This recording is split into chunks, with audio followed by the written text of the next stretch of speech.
시간에는 성경 말씀 히브리서 5장 13절로 14절을 중심으로 해서 영적 성숙의 비결 첫 번째 시간 갖겠습니다.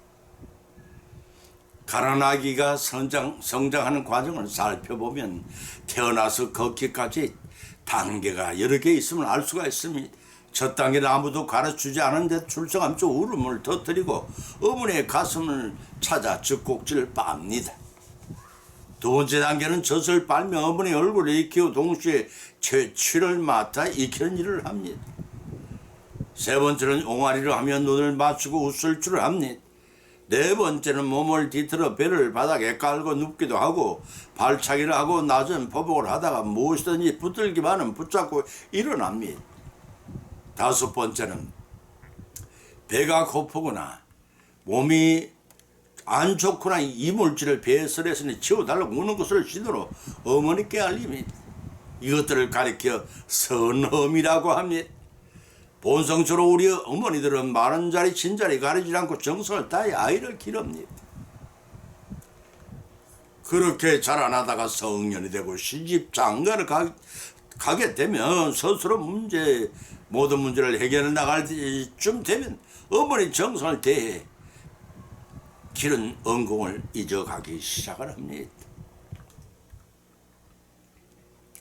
이와 같이 하나님의 은혜로 이 세상에 태어났고 하나님 보살핌 받아 살아가게 하시며 하나님을 믿음으로 천국에 들어갈 수 있도록 성령 하나님 우리를 인도하고 계십니다.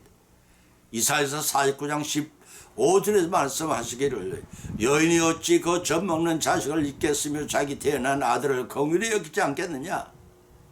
그들은 혹시 잊을지라도 나는 너희를 잊지 않으니라 하고 하셨습니다.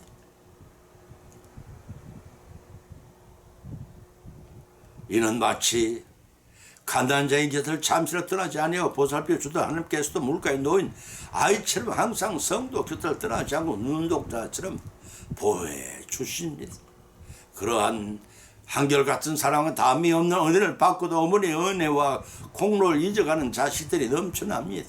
그와 같이 하나님의 은혜를 점차적으로 망각해가는 인생이 아닌가 싶습니다.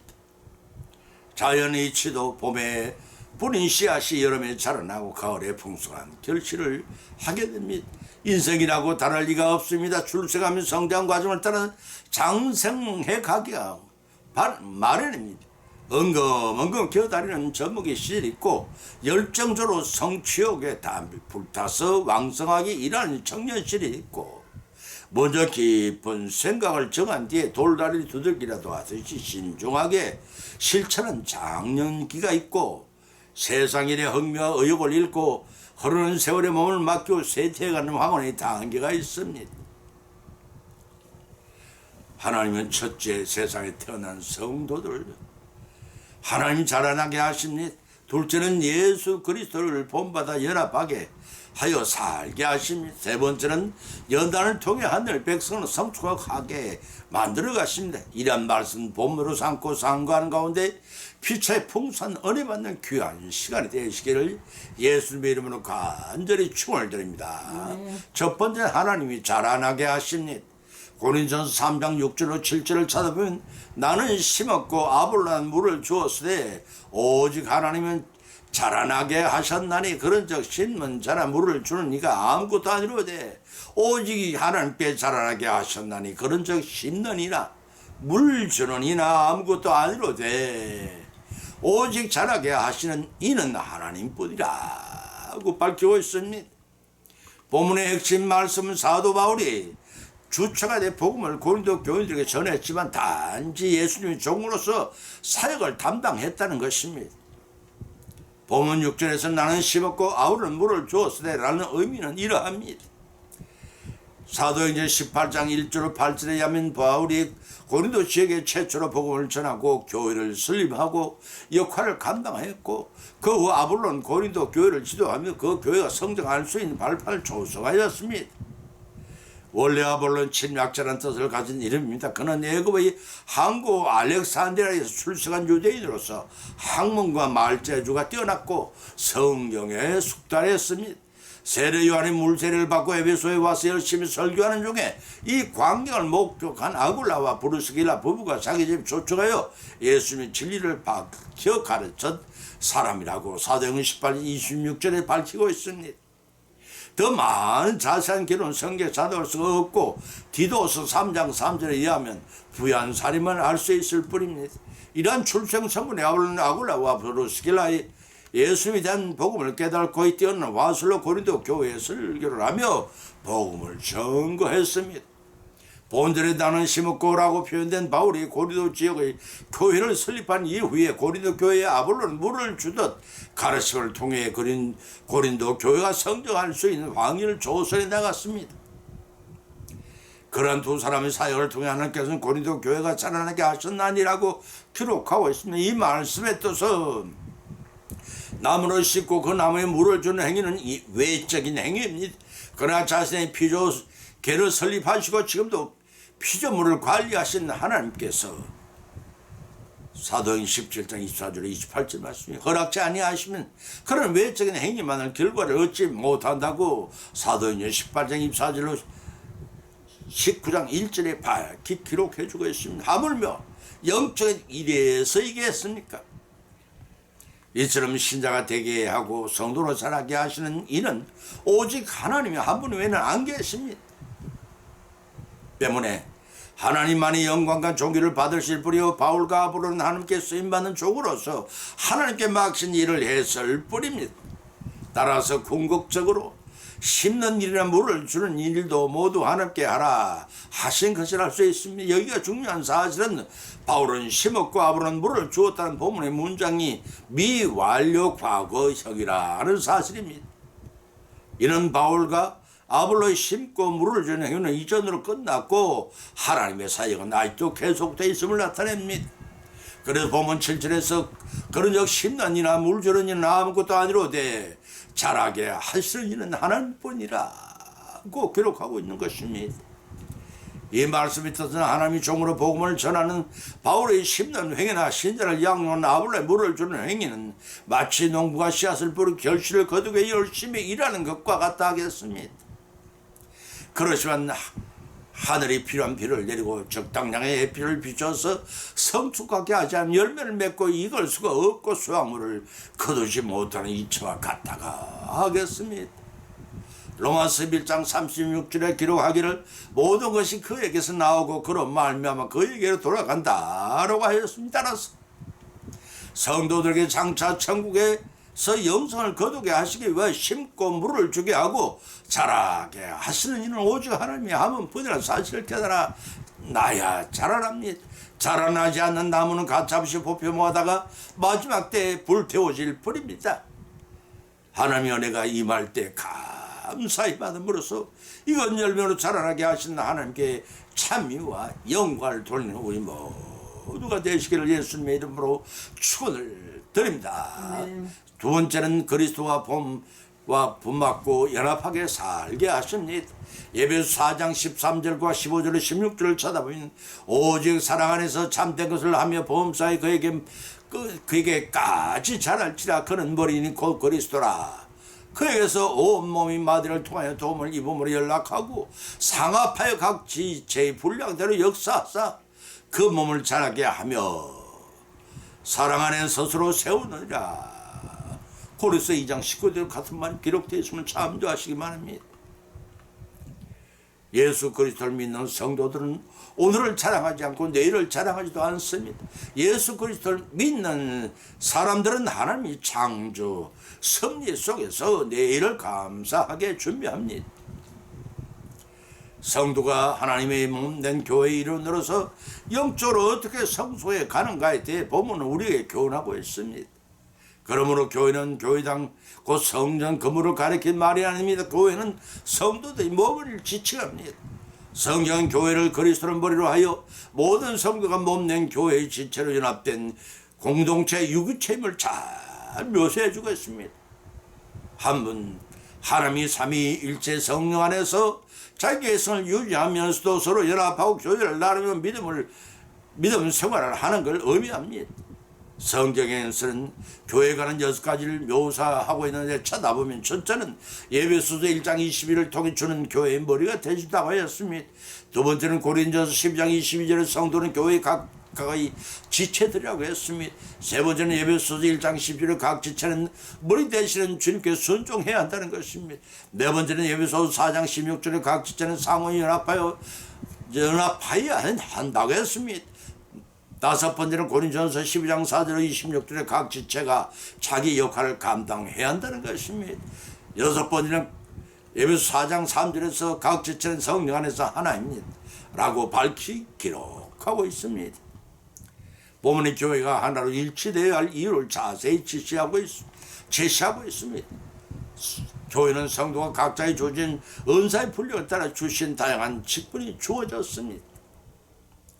이는 교회의 일치와 각 성도의 신앙 인격이 그리스도의 장성한 분량이 충만한 데까지 이르도록 하기 위한 교회의 사명을 수행을 필연적으로 주어진 것입니다. 각 성도는 비록 직분은 다르지만 몸된 교회 주체로서 그 맡은 바 직분을 충실히 이행하고 또 각자 직분자들 간의 다툼이 없이 유기적인 연합을 이룸으로써 그리스도의 몸된 교회를 온전히 세워나갈 것을 촉구하고 있습니다. 에베소 4장 7절 16절의 말씀입니다. 여기서 주목할 사실은 교회 일치나 동일성이 모두가 획일적으로 동일한 존재가 되는 다이너를 의미하는 것은 결코 아닙니다. 오케스트라가 조화로운 연합이 있어야 하듯이 교회도 그리스도의 온몸으로 온전히 세워지기 위해서는 각 지체로서 성도들이 유기적으로 연합하여 통일한 한 통일체를 이루어야 한다는 말입니다. 따라서 우리의 몸의 지체가 눈과 귀와 입과 코와 발과 다리가 다양하듯이 성도들이 교회 안에서는 각각 다른 은사와 직분을 받은 성도들이 다양한 그 다양성이 무시되서는 안 됩니다.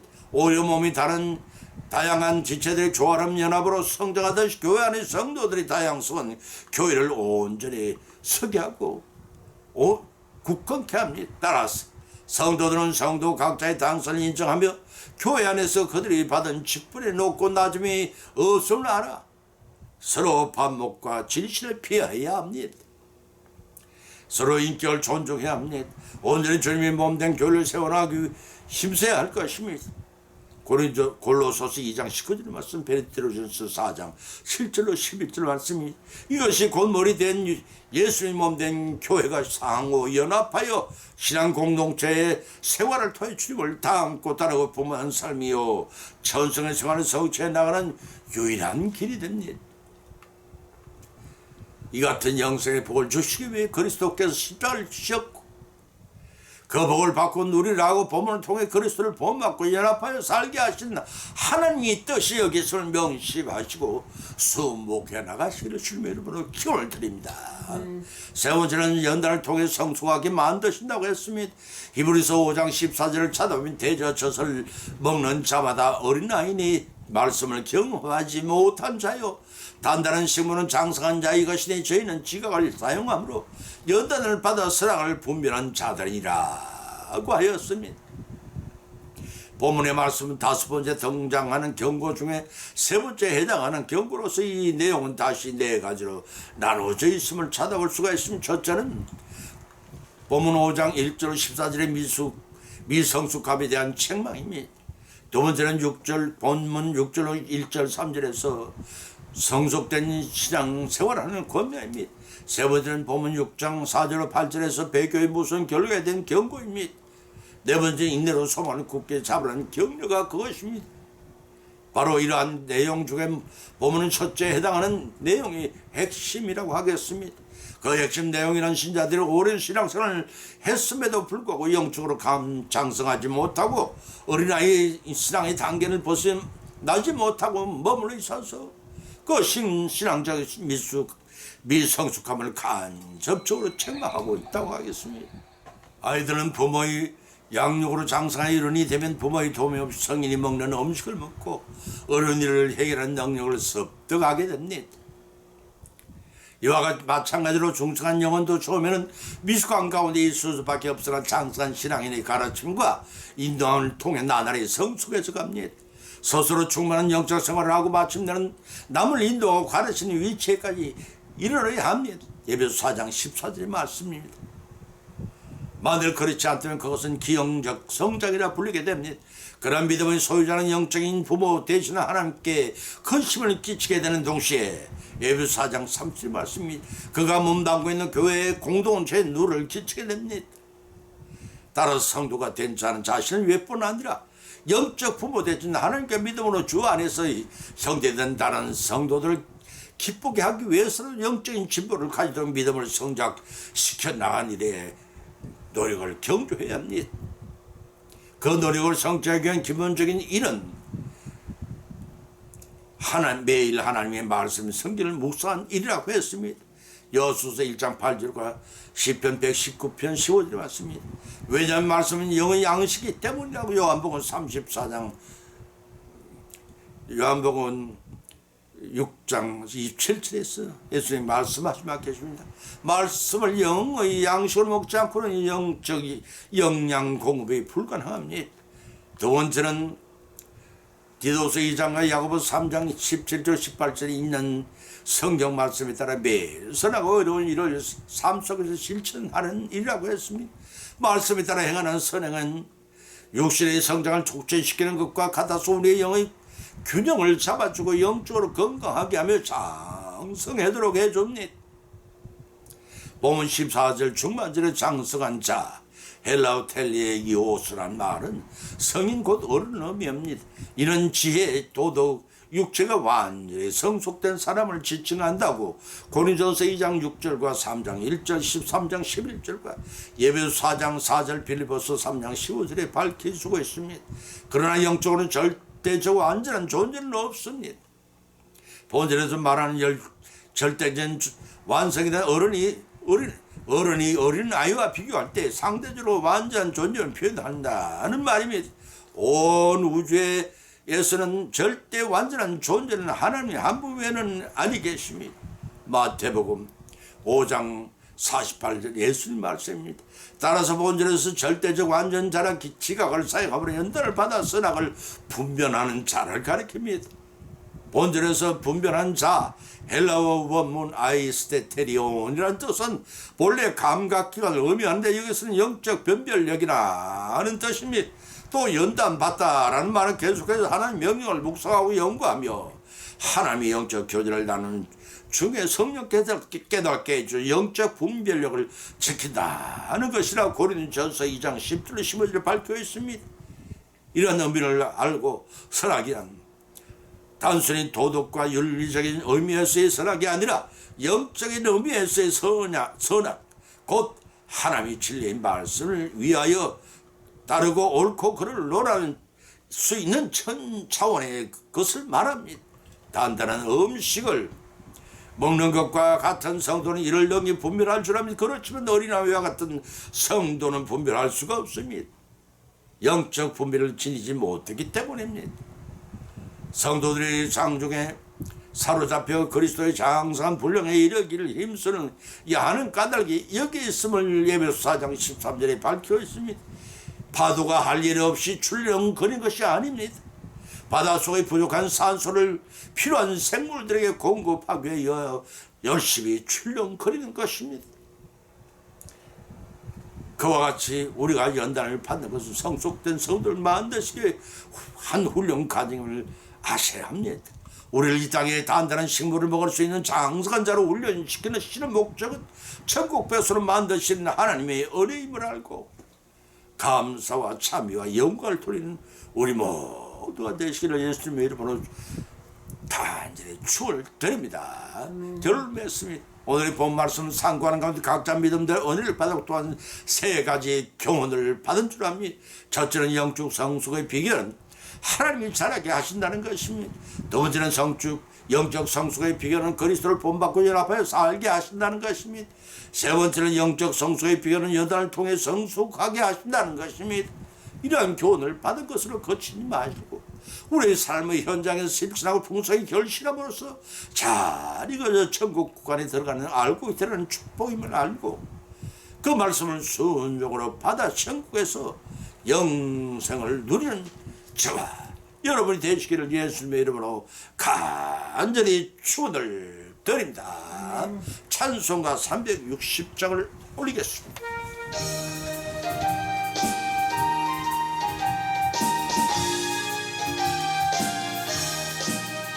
뱅그나는 소리에 주님 호령 났으니 십자가의 궁기를 높이 들고 나가세. 선한 삶 다 싸우고 의의 멸류관